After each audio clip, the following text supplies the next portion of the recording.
use them as often. If you use them, you'll feel the magic. I'm flying! This is my favorite part. I'm falling! Only movies. Fridays, 8 p.m. on Nitv.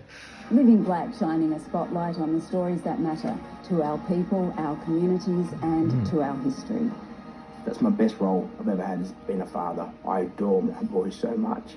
When I embraced my identity as an Aboriginal woman, my adopted mother never forgave me.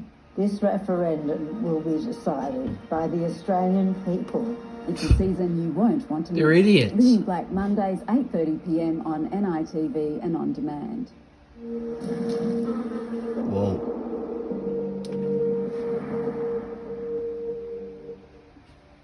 Nitv wishes to advise that this program may contain images and voices of people who have passed.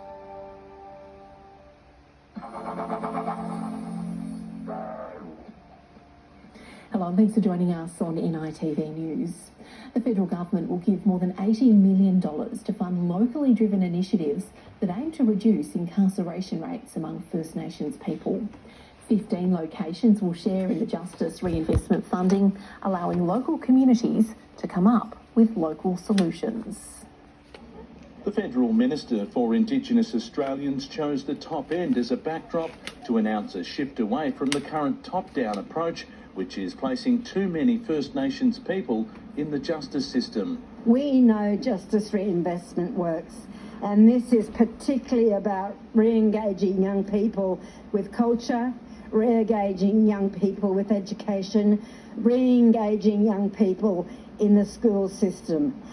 Justice reinvestment will look different in different communities. The funding will be spread far and wide, 5 locations in Queensland and 4 in the Northern Territory. The ACT, Western Australia, South Australia and Tasmania also receiving a piece of the pie. It might be working with the local business owners in terms of employment and training. It might be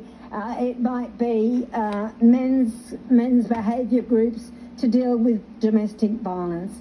These are some of the things that we've seen work in other communities. The $81 million announcement came as the Joint Council on Closing the Gap met in Darwin. The investment warmly welcomed by delegates from across the country. We love the announcement. That is fantastic. Now, how is it going to work? How do we get past the language and put in place the practical reforms, those priority reforms in the national agreement that actually change the way governments deliver these commitments to our people? Justice reinvestment programs are already up and running in Alice Springs, which was thrust into the national spotlight amid a wave of crime and antisocial behaviour. A trial is also underway on Groot Island, and the government says it's working. It's something up to about 90% drop in youth crime and young people not having to go to detention from that part of the Northern Territory.